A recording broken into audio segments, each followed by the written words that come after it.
In this video, I'm going to have an interview with Brendan Lee, which is the co-founder and CEO of Nodesmith, which is a service that allows dApp developer to access the Ethereum network, a little bit similar to what you have with Infura. If you are a smart contract or an Ethereum dApp developer, I think it'll be really inspiring to listen to the story of Brendan and how he got to launch his own project. And maybe you can learn some stuff that you can apply to your own project. And just before we get started, I would like quickly to tell you about EatTheBlocks Pro, my weekly screencast for Ethereum dApp and smart contract developer. If you want to access the source code of all the tutorials on this channel, then you can go visit this page and create a free account and you will get access to all the source code. Hi guys, and welcome for this video of EatTheBlocks. And today I am interviewing Brendan of Nodesmith, which is a service for Ethereum dApp developers. So welcome, Brendan. Awesome. Thanks so much for having me. Really glad to be here. Okay. Brendan, can you introduce yourself? Sure thing. So my name is Brendan Lee. I'm the CEO and co-founder of Nodesmith. We're a Seattle-based company, and what we do is provide super reliable and scalable API access to various blockchain networks. So you can think of us as a drop-in for a local node if you want to, not have to worry about keeping a node up and running and available around the world. You can use our service and kind of leave that infrastructure heavy lifting to us. So our real goal is just to make blockchain technology more accessible and increase the adoption of these technologies. And the way we're trying to do that is making it easy for developers to build on top of these networks. So we want to see just, more iteration, more teams building, and we figured we could help out by handling some of that infrastructure. Wow, sounds pretty awesome. So, so Brandon, before we talk more about what is Nodesmith, can you tell us more about your background and how you came to work into blockchain and work on Nodesmith? Yeah, sure thing. Would love to. So my background is in technology. I studied computer science at university, and after that, I worked at one company for about 5 years. And that company was called Tableau. And what Tableau is a data analytics platform. And while I was there, I spent my entire time there working on developer platforms. So I have a history of building stuff for developers, working on API platforms. Really kind of just fell in love with that. And it was while at Tableau that I kind of discovered the blockchain ecosystem. And I actually remember really clearly I was, not a finance guy, so I was never super into Bitcoin, but at work one day, I was just kind of browsing the internet, and I think I saw the Ethereum white paper on Hacker News. And I just remember this moment very clearly because I sat there at my job. I probably should have been doing something else, but I read the Ethereum white paper, back to front, and just something stuck in my mind. To be perfectly honest, at the time, I did not fully comprehend the paper, and it took me a little bit of time to really figure it out, but there was just something that told me that, hey, this technology is going to be hugely impactful in my life. And so I wanted to go learn more. Wow. Okay. So you were browsing Hacker News and you saw this news. And so you started to read the white paper. And so instantly you decided that you wanted to switch your career to blockchain. No, it took a few years to actually make that jump. But since that moment, I just started learning more, digging in, hacking some stuff on the side. Just really, that's where my interest started. And didn't quit my job and go full time in the space until about a year and a half ago. Okay, cool. So you started to study it, and so you started to do some dApp pet project, maybe.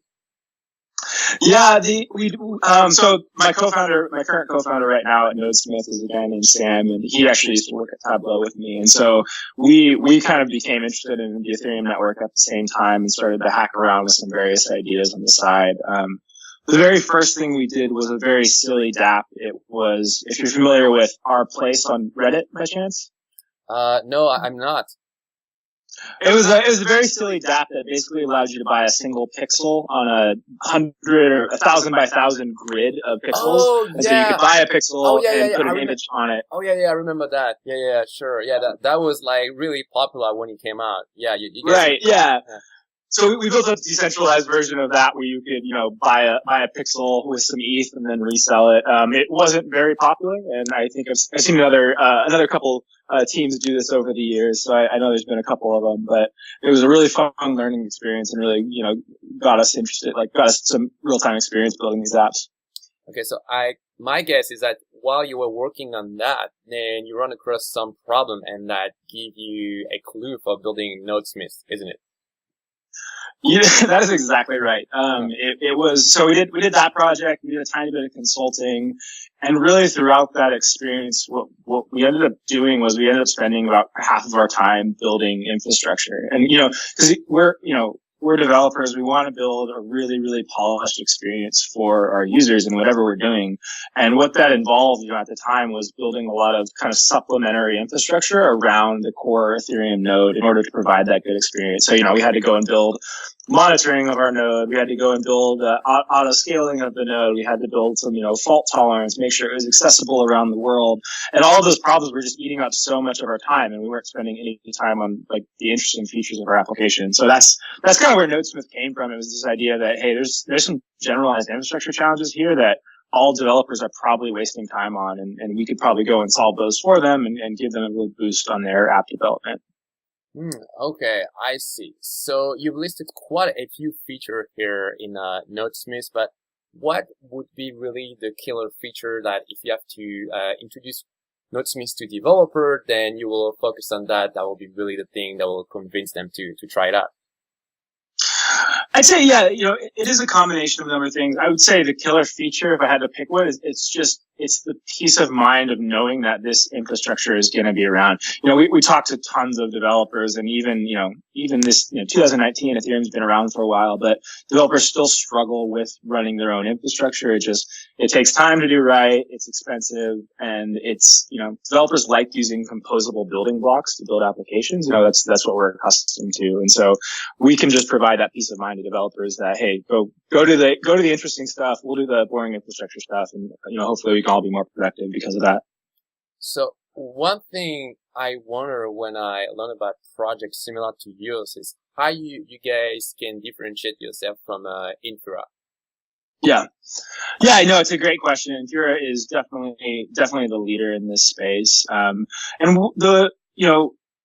it's awesome. It's awesome that there are multiple options in this space. At the end of the day, like if Infura is the only company doing this, or if Nodesmith was the only company doing this, that would be problematic. Like this space, we need to have many different node provider options for the health of the ecosystem, right? Because we don't want to have just a centralized entity routing all of this traffic through their servers. So it's really awesome that there are multiple options out there now, like us and like Infura.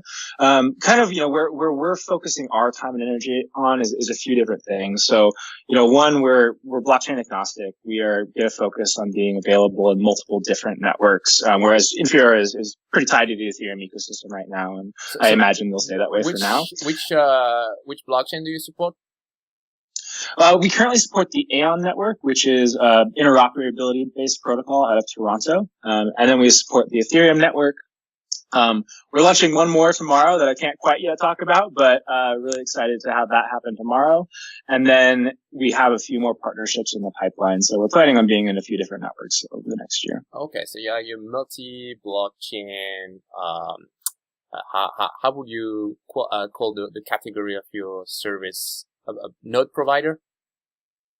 Yeah, I would call us a node provider is a great way to think about it. Another one is blockchain infrastructure as a service. What we really focus, like one of our core focuses as a company though, is on providing the absolute best developer experience possible.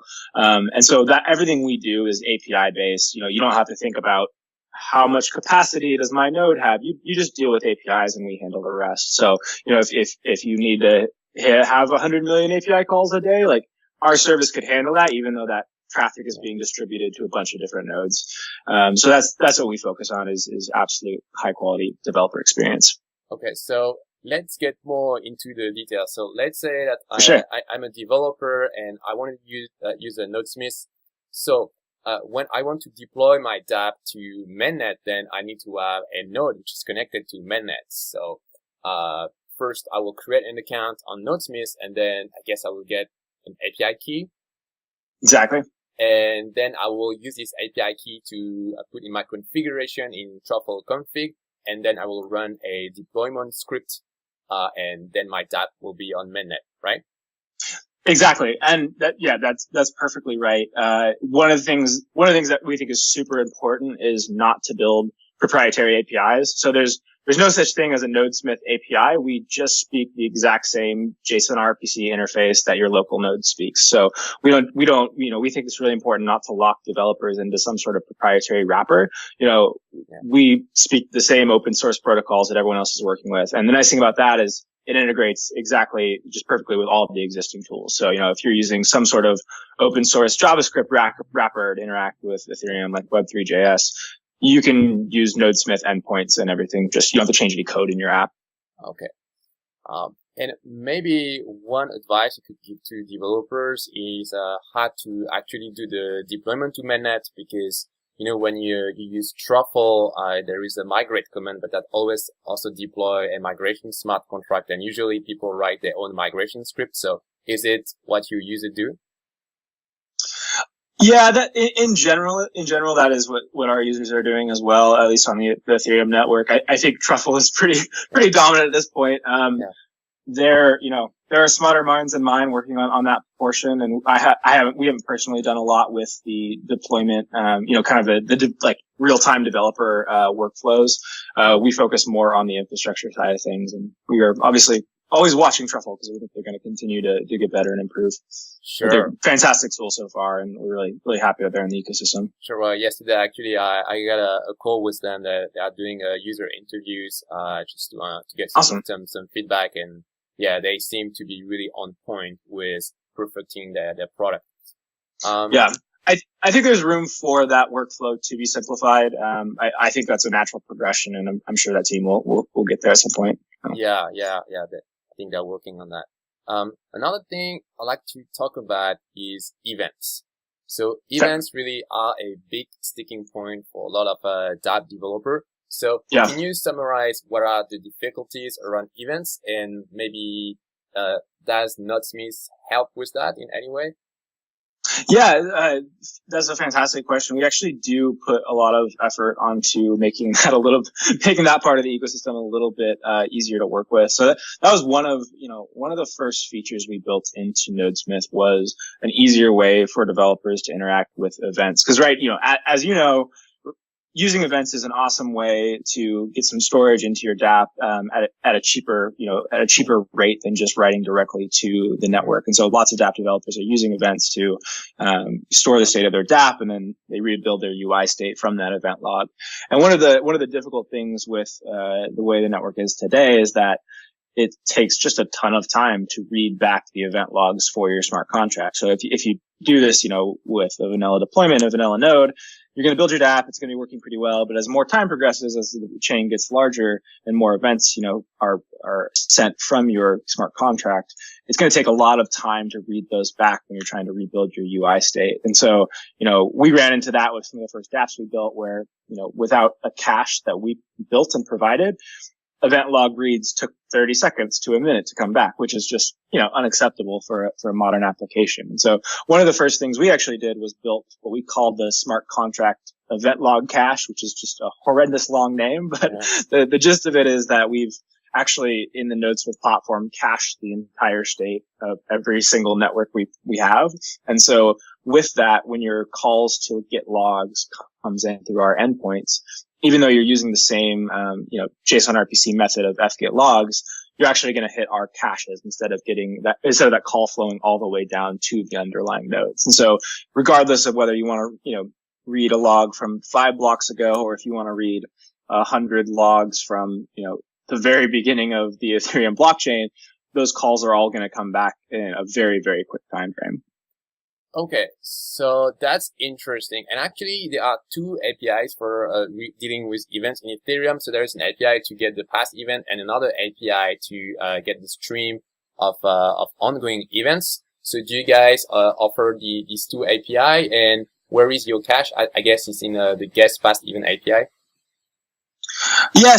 So both calls. So as new events come in, those will not be cached immediately. So, but for everything else, that will hit our cache. And it just sits, like the oversimplified version of what we do is like, we have some nodes down here that we run a bunch of full archival nodes. And then we have a middleware layer that handles our caching. There's a lot more going on than that, but that's kind of the simplistic version. And so as the API call comes in from a developer to get logs, let's say get past events, it'll hit the cache first. The response will come back. And then one thing we also do is we'll then send internally a call down to the underlying nodes to ensure that our cache has the right valid data. And so we'll compare those every once in a while just to make sure that everything is working smoothly. Okay, so you have some security measure in place. Yeah. Yeah. And, definitely. That's where things can get tricky is when you're dealing with, chain reorgs. We've put a lot of thought into dealing with that. So it can, there are some tricky edge cases you have to account for. Interesting. Actually, I saw an API on Bitfinex, a couple of months ago. So they have like a streaming API for the trading data. And so it's a WebSocket API, and they give you an initial snapshot. And after they stream all the events, so you don't have two different API, like to get the past data and the current one. It's just all in one. So I found it really, really convenient. I just wish we had something on Ethereum like this. Yeah, no, that's awesome. We actually, that's a really neat idea. And we'd actually talked internally about doing something similar with kind of like basically taking the underlying WebSockets, filtering, APIs provided and build like a supercharged wrapper around them. We hadn't gotten around to doing it yet because we really just wanted to stay true to those core APIs and not build anything supplementary, but it's something I think is super valuable right now. So that's cool. I'll definitely check out the Bitfinex API. It sounds awesome. And have you guys got into the enterprise market with Hyperledger and other similar blockchain? We haven't yet. I think it is something we're open to doing in the future. For now, I mean, our personal thesis is that, there's always going to be a place for private permission chains. There's always going to be a place for public chains. Right now, a lot more, at least at the enterprise level, is happening on the permission chain side of things. It's just, they need the scalability, that, permission chains can provide that public networks can't yet provide. I think we'll see a shift where more and more applications do move back to public chains as soon as, some of our scalability challenges are solved, as we have more side chains and layer 2 solutions. So we're focusing solely on the public chain networks for now. We see that market as a little bit underserved compared to the permission chain market. Yeah, I understand. Now, the question I ask is because in general, the way the market is structured, most of the developers that will be on public blockchain, but most of the developers who can pay, they're probably looking for enterprise. Yeah.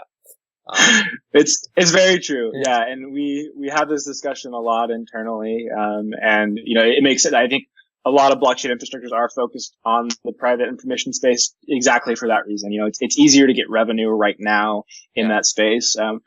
We're taking a very long-term approach to this market, and we want to focus on, the developers in the public space right now and really just, solve some of their challenges. So talking about this, can you tell us a little bit about your user growth and how you guys are going to make money? Yeah. So, just to give you a little historical context on the company, we launched our service for our first network, the Aeon network, back in November of 2018. And so our company actually got started because we received a grant from the Aeon Foundation to go and build this service, which is fantastic. They are a really, really solid protocol, fantastic team. If anyone listening doesn't know them, I encourage you to check them out. And so we got a good start with them and got a lot of early users through our relationship with the Aeon network. And so launched that in November of last year. I think in March of this year, we launched our Ethereum network support. And so far, adoption has been really good. We've been very happy with it. Over the last 3 or 4 months, we've seen about, on average, about 20% month over month growth. So we've been pretty happy with the results so far, and we're seeing good usage from a variety of different use cases. And so going forward, at some point, are you going to charge user for unlimited use of your API when the right time comes? Yep, we definitely plan to. It will probably happen sometime in the next year. That's what we're tentatively scheduling right now. For now, we're focused on growing, validating what we're doing, getting some people onboarded. But, at the end of the day, we need to start becoming a revenue generating company. And I think so far, all the developers we've talked to totally understand that and totally get that.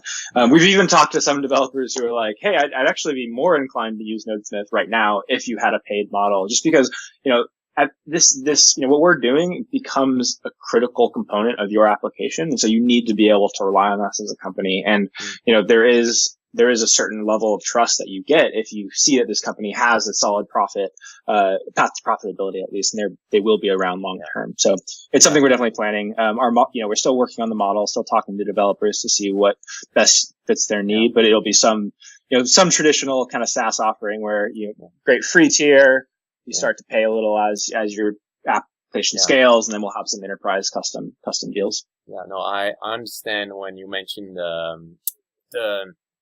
the fear of like when you're having free user and you're gonna charge them at some point, you're a bit afraid that some of them won't like it. I actually had a similar problem on my channel because for a long time everything was free, and at some point I started to do some pet videos on my own website.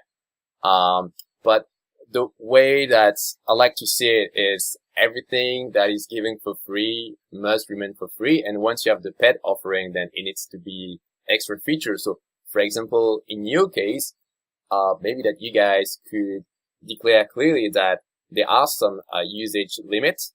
And if anybody want to go above this usage limit, then they send you email and you're not going to charge them now, but just make them understand that they're getting some freebie.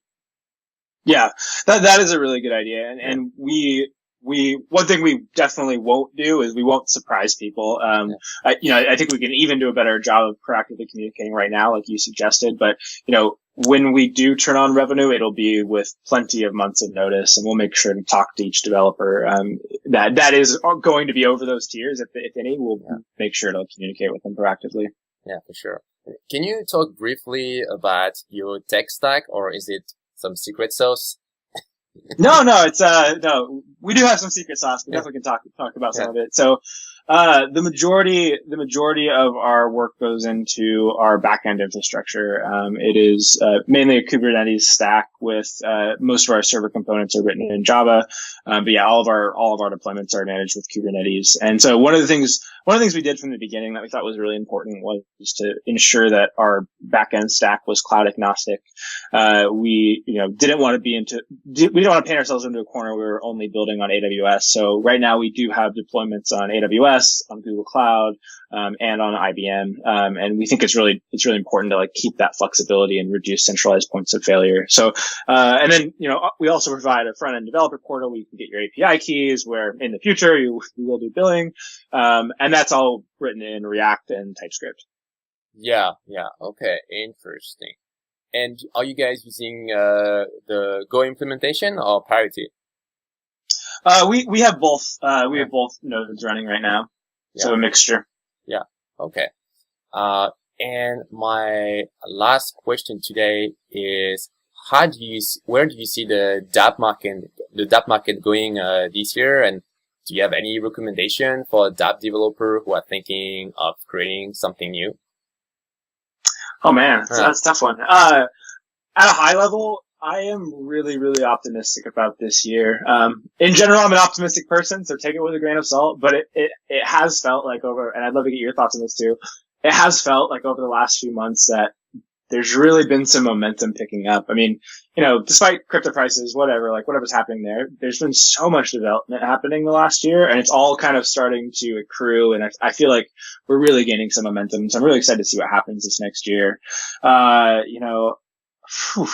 the top of my head, don't have any killer dApp ideas that I can throw out there that I can think of. But what I would encourage, developers today to do is build an incredible experience, even if that means that, your app uses S3 for a little bit, or even if it means that not everything is purely decentralized, focus on the use case first, focus on building something super valuable that integrates with blockchain technology. We got to do that first before we can really decentralize everything. And I think that should be something we're all working towards.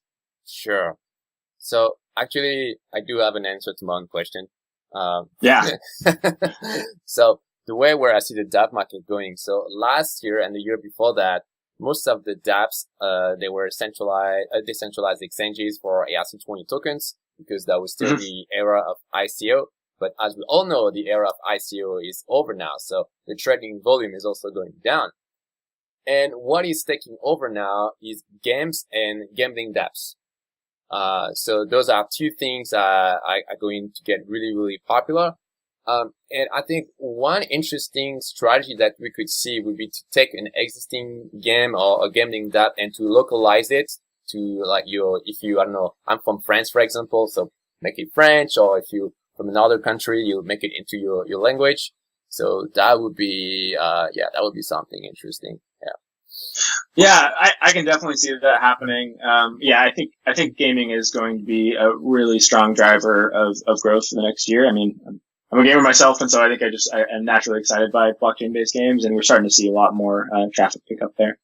Yeah, totally. Like the other day, actually, I was curious, and I checked out the website of CryptoKitties, because like CryptoKitties is like this game that we've all heard about, but we don't necessarily understand the rule of the game. So I was curious, and I checked out how the gene thing work, and it's actually not simple. Oh, nice. Yeah, it's actually very interesting. Do you have anything else to say, Brendan? No, I think we covered just about everything. You know, we're excited to be part of this community. You know, this is such a fun space to be in, and you know, Nodesmith, we just want to be here helping support developers. So if there's anything we can do for that, definitely get in touch with us. Send us your feature requests, or you know, we're always available. Yeah. So yes, if you are a dApp developer, make sure to use Nodesmith, and especially if you want to deploy to mainnet or listen to events, then now you know that they have a whole bunch of cool features, and Brendan will answer all your questions. Definitely. Cool. Yeah. Thanks so much for having me on, Julian. I really appreciate it. Thank you, Brendan. Have a good day. Bye. Bye.